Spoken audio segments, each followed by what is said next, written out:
Bonus content. We love it. Katie's hanging around to tell us some flat winners for the weekend. Newmarket's got decent fixtures on Friday and Saturday. We're going to be looking through most of the races there, I think it's fair to say. And then Jamie's got an absolute good thing Saturday in a heritage handicap at York. So take that with a pinch of salt. Katie, I feel like I should probably just leave the floor to you. Jamie's got a few that he's got opinions on as well in here. Where's best to start on the Friday at Newmarket? Any particular race you want to jump into first? Should we do the 410 just to get it done? The Fillies Mile. Yeah, we can do. Yeah. Really normal order in it. Let's just go for the middle of the card. But Fillies Mile 410. Have you had any bets on the race? Well, there's one in here. It won't be too much of a surprise, but it's Lang Lang for Aidan O'Brien. Now, I'm not sure I'd recommend backing her in this race, but I do have a bit of a confession to make that I have had an anti-post bet on her for the 1,000 guineas at Newmarket next year. She's 50 to 1 best price, which I think is massive. Now, you might laugh at me here, but I just think she's a huge price. She was like favourite a few weeks ago before she ran at the Curragh. I think you can forgive her that race. And last time out at Newmarket, when she ran in the Rockfell, Aidan O'Brien had said previously that it was going to be more of like a time for her to learn how to race and have a bit of experience on the Rolly Mile. Like Ryan Moore, he was quite slowly out the gates with her, just settled her at the back of the field and just kind of was teaching her throughout. But she ran on really strongly in the finish. It was a bit of a strangely run race as well. The eventual winner just tracked the leader. They went off quite quickly and she had quite a bit of ground to make up from the back. But if you watch it back, it was under hands and heels ride. And I think she's much better than that performance would suggest. So whether or not she's going to win this one, I'm not sure. But if she is tuned for it, I would fancy her to beat Shuari and reverse that form from the Rockfell. But I'd be looking more towards the future with her. I don't think that 50 to 1 will hang around too long if she runs well here. I love it. I literally love it. So the reason I've had my head down for all of this is I've just been trying to see who it is. So 50 to 1 at the time of recording still available with Bet365. I'm going to have a little bit of that before we publish this. 33s in other places, but like 33s would still be fair, wouldn't it, before the run on Saturday? Because it's going to be, Friday. Because if she disappoints on Friday, then the bet's probably dead anyway, but it's a big price, right? If she runs well, then she'll be short of 33s. She was favourite a few weeks back for it. She's really well thought of at the yard, apparently. Like they really like this filly. She has disappointed, so you wonder if she's maybe not as good as they thought.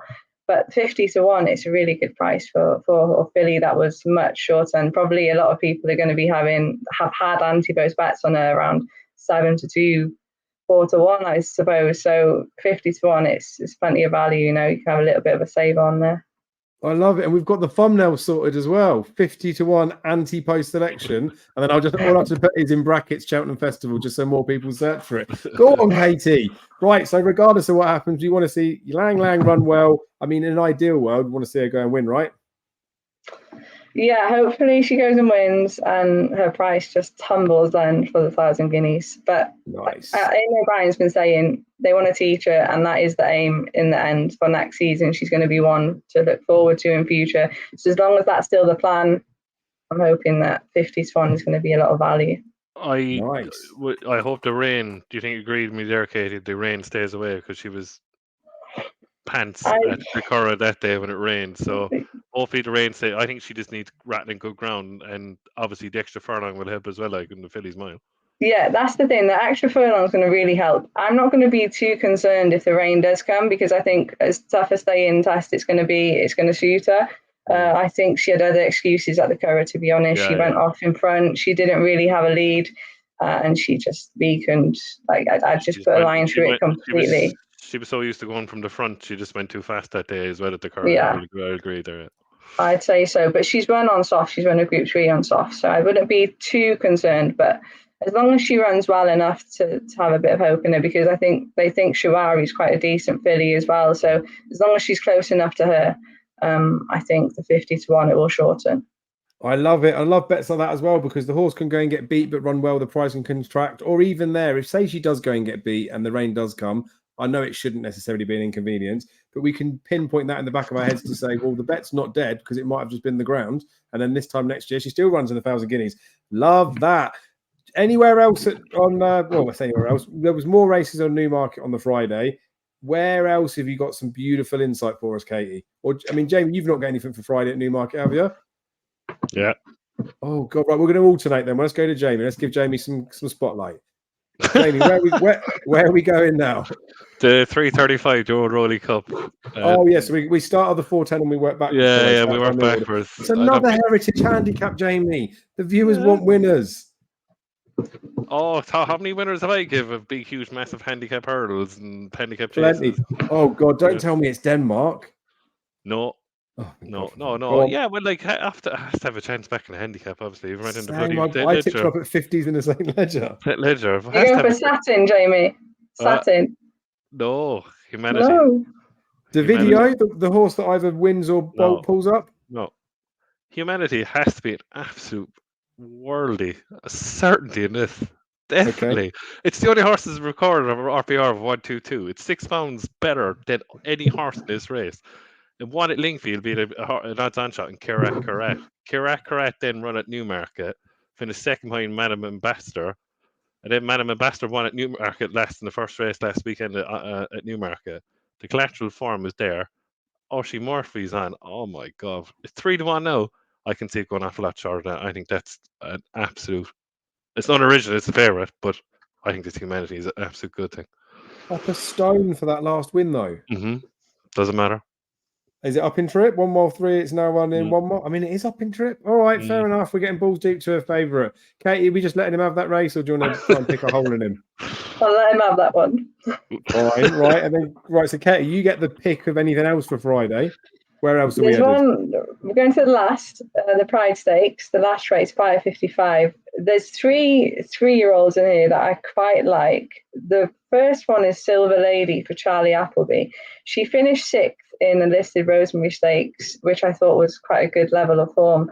But when I was watching that back, I thought she really needed a step up in trip. So I'm really pleased to see her be running over 1.25 miles here. That race was over a mile last time at Newmarket. She was 3 lengths behind Coppice, who is a decent enough filly.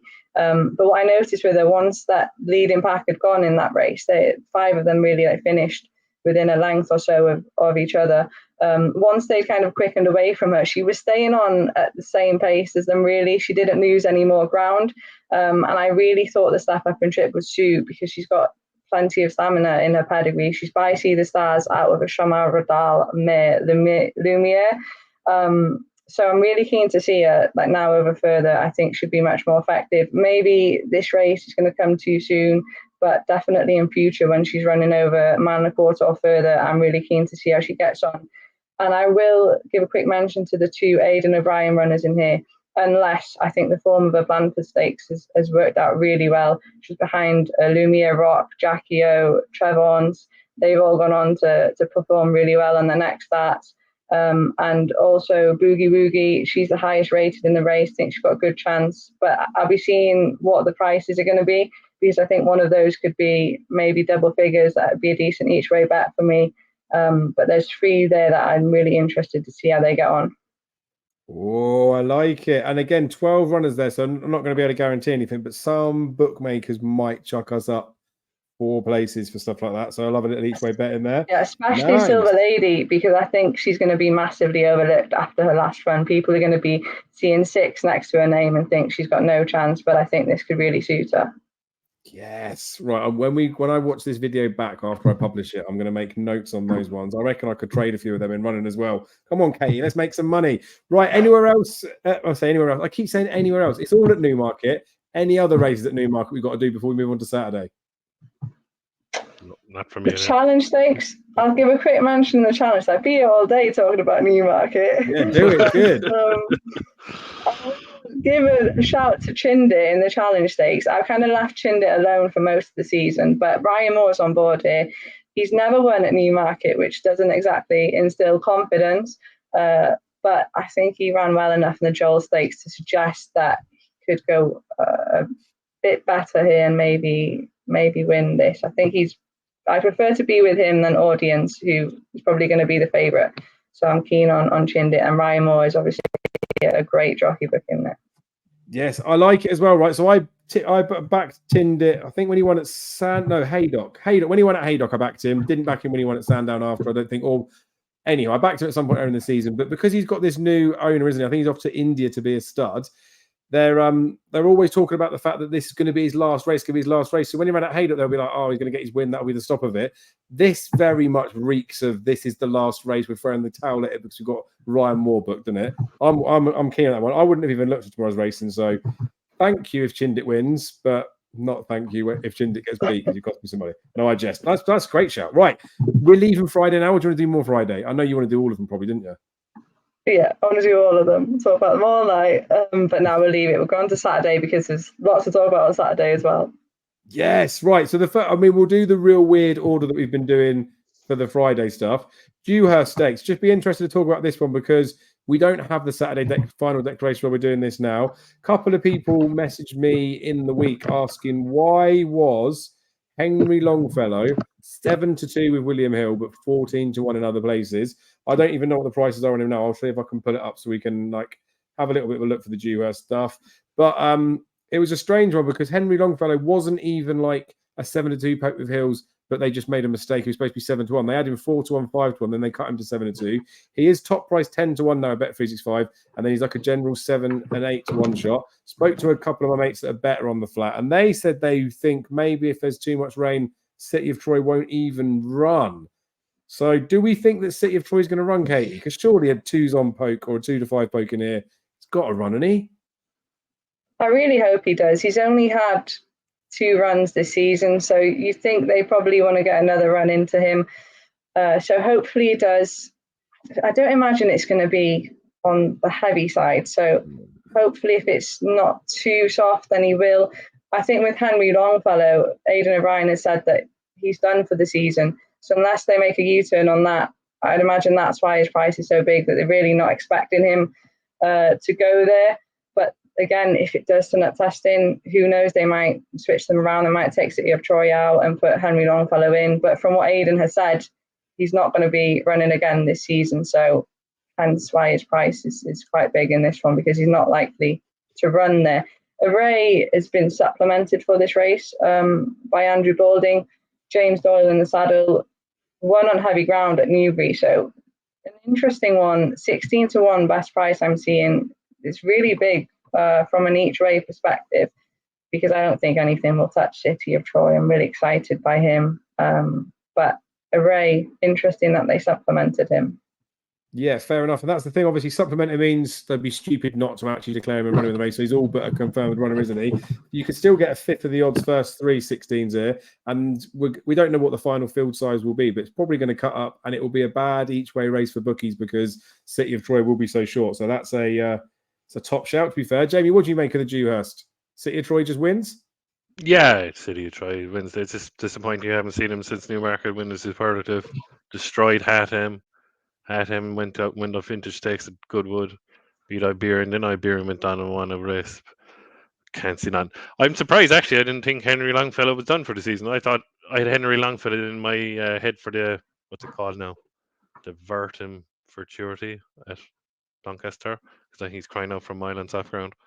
Maybe Aidan might change his mind and maybe run him there, because I can't think of another Aidan O'Brien miler to go for that race yet.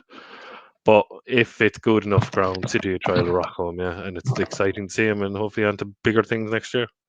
Yeah, with Aidan again, with Henry Longfellow, I think he said on Luck on Sunday the other day that Henry Longfellow is unlikely to run again this year. But again, we don't know, could change their mind about that. But the same with, just going back to City of Troy really quickly, I think with the Curragh, when he was pulled out of that race, the National Stakes, I think, if I'm right here, Jamie, the rain came in the morning and it just didn't stop. And so the ground changed quite quickly.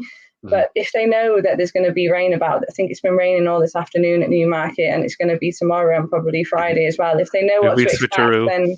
Yeah, there could be a switcheroo. Again, and there was murder over that. There was people went mad that they didn't run both of them. But if they know to expect soft ground, maybe they'll just put City of Troy in, because you think he's going to be able to win on soft. He went on good to soft. He looks good enough to win on anything, really. So hopefully we see him. Yeah. Happy days. Yeah, he does look like a world. That Superlative Stakes, they absolutely smashed him in the bet. And I did a recordy thing about Aidan O'Brien's expected performances in those races and then what they go on and achieve after. Basically poo-pooed it and just said that he wouldn't always send his best horses in here. And like for the prices that they are, you probably want to take on Aidan O'Brien favourites. And then he absolutely mugged me right off, didn't he? Long live the flat, I say. Yeah, he goes flat. Right. Okay, right, before we'll go, I know again we're doing like a really random order, but it keeps the viewers excited, right? Jamie, I want to go to York for this Heritage Handicap. It's the Sprint Trophy, right? Yeah, you've already given us the Heritage Handicap on the Friday at Newmarket, so but betters are in Clover, right? That's a 3 or 4 to 1 poke. They may be sticking it in each way doubles with which horse in this race? I'm going to back a Cliff horse in mine, Dave. I always back it, and I backed it at York that day, and I can't believe it dead heated with Summergand. And I'm going to back Al Bashir. I know it was 14 year ago Cup. It's only up £5 from York race, but I think that horse should have won by further than it should. It got stopped in a run how many times in a race against Summergand that day at York. Holly Doyle is chalked up. If it has it right in the inside and gets the luck of the race, no £5 or no £5 higher than it was at York, it'll win. So it's Al Bashir for me, yeah. Painful. I think Darryl tipped him up as well. He napped him that weekend when he dead heated, and he was fuming because of the fact he got dead heated. But winner's a winner, isn't it? Yeah. I haven't looked at this race properly yet. This is because of the Heritage Handicap system, or just handicaps on the flat full stop. There's loads of horses we've backed before in there. I napped King's Lynn a couple of runs ago when he came 6th, which was annoying because you could have got each way first 6, but it doesn't really count as an each way nap when you tip it. I've backed LA Dancer more times than I care to count, just because of the fact that there's always rain and he likes the rain. He doesn't seem to like the rain. He doesn't win, does he? I did tip up Wob Wob Wob when he won last week. That was in the Silver Cup, something like that, wasn't it? One of them. Won a race anyway, didn't he? But yeah, so I don't know what I'll be doing in there. But interesting. I don't think I would be going for Al Bashir though. I mean, you said it. It's your bet, your choice. Have you looked at the race, Katie, or is it one you'd wait for final decks? I'm going to wait for final decks, but there's surely going to be one in there that's going to entice me. One that I've almost gone off the cliff with. So. Yeah, I'll have a look at final decks coming. I'll be disappointed if there's only one you've gone over the cliff with in this type of race. There's got to be 5 There'll or be 6, a few, at least. So, Jamie, like I titled on there for people, the Friday one looks like a good thing because it's a short price, right? You could stick them in like each way doubles, couldn't you? Potentially with extended places, because then you get good place money for the second one. Muggy, trebles and doubles and extra places and God knows how many places. Yeah. Gamble responsibly with muggy each way bets. They are good though, because small stakes, right? If that one that's 3 to 1 or 4 to 1 on the Friday might sound like it's short, but you stick that in like a £2.50 each way double with the next one going, you've got a reasonable like place return if it goes and gets a place. If it does go and win, you're in for a right good night. Right, back to Saturday. We did the Dewhurst Stakes. Can we go on to the Cesarewitch, Katie? Because I know Jamie likes one in here. This is a proper race. This is one, again, from like a distance perspective, because I'm more a jumps man. I love it when I look at races like this and I see horses like Pied Piper, the Shunter, Jesse Evans, Not So Sleepy. Like, it's exciting, right? I don't know who I would possibly fancy for this race, though. I don't have a very good record for it. I love the fact that Wordsworth's potentially going to run in here after he had his little maiden hurdle win. He only won that because the other horse slipped like two out. But everyone, well, not everyone, but a couple of people on Twitter were saying this horse will win the Supreme. Christ almighty. Goshen's in here as well. Christ. Right, I'm just naming horses in this. Cesarewitch, Katie, have you done your homework and have you found the winner? I hope Pied Piper will win because I love this horse. I backed him most times, even when he was running against Stateman. I was backing him each way, which wasn't really getting my money back at that time. But I almost did in the county hurdle. Just really unlucky there. I was a bit gutted on that day. We won't talk about that, but I really hope he wins. Like Pied Piper, he's just a great horse. Ryan Moore dropped that 9-2 now, though. I think I'll probably let him run at that and cheer him on. Have a heart bet maybe on him, but I've actually had a bet on 2 at big prices as well. So hopefully they actually line up. The first one is Typewriter, who's a nice filly for Andrew Balding. I think she's a good stayer. She was only half a length behind last year's winner, Run for Oscar, when they met in the Queen Alexandra Stakes, and she finished 2 lengths ahead of Falcon 8 there, who was second in the Irish Cesarewitch. So she's a big price at the moment. I think I backed at 33 to 1. So hopefully she lines up and maybe she will shorten a bit. So she's my first each way fancy in here. And the other one was Ocean Wind at around 50 to 1, I think. She's good form. He has good form, behind Stradivarius. Now, it is a couple of years ago there in the Sagaro Stakes, off for 771 days before finishing 30 beer in a listed Sandown race in July. Has been poor in 3 runs since, but his mark has dropped to an official rating of 100, running off 102 here. I just think if he can return to anything near his best, 50 to 1 is a massive price, and I'd hope he'd be shorter if he is. Well, hopefully he will get in and he'll be declared. But yeah, I really hope Pied Piper will go and win, and I think he deserves it. But the other 2 each way, Typewriter and Ocean Wind, I think will go well. I like it, and this is a race as well that I'm pretty sure last year was it last year that Buzz won it, or whenever Buzz won it, MC Muldoon was favourite for the race. I've just seen MC Muldoon's got William Buick jocked up, and he's £40s, £4 lower mark. I will definitely back it in. But most bookies do like 8 places in this race, don't they? Because it's such a big field race, so you've got to be getting in on a few big price ones. Right, Jamie, I've made you wait. We've made the viewers wait. Who wins this Zerowich? Yeah, Katie's after bringing up a bad memory of last year's County Hurl. Now she have to put me off. No, because we backed myself and my buddies backed Fevvar. We backed Pied Piper. We had a bigger bet than fucking Pied Piper. But anyway, we'll get over that. My biggest problem with Pied Piper is that I think you'll always find one horse that'll beat him. Do you know what I mean? Like he'll be there, and like if they go really quick, which they don't really do deserve it. But if they go rattling quick, I think it's an absolute good thing. All right, yeah, like it will win with a good, decent pace behind it because it's a classic horse in the race. Not being smart with it even. When I first looked at it, Dave, and I saw Vino Victrix is nearly the favourite, and I was like, what's the story of the form there? And then I looked, and of course, I forgot that I had the absolute underpants on Run for Oscar last year, and I forgot about everything else because I didn't give a shit because I knew coming up the straight, a couple of furlongs out, he was going to win. But as we said, I said to you before off air, our colleague Daryl Carter, and I was looking at his column on Twitter, and I goes, "Oh, please say he's not going to tip the horse that I really, really fancy in the race." I only got 16 to 1 as well, and he's now 10s, and it's a Clotty, Emmett Mullins, James Doyle is jocked up. He's off 94.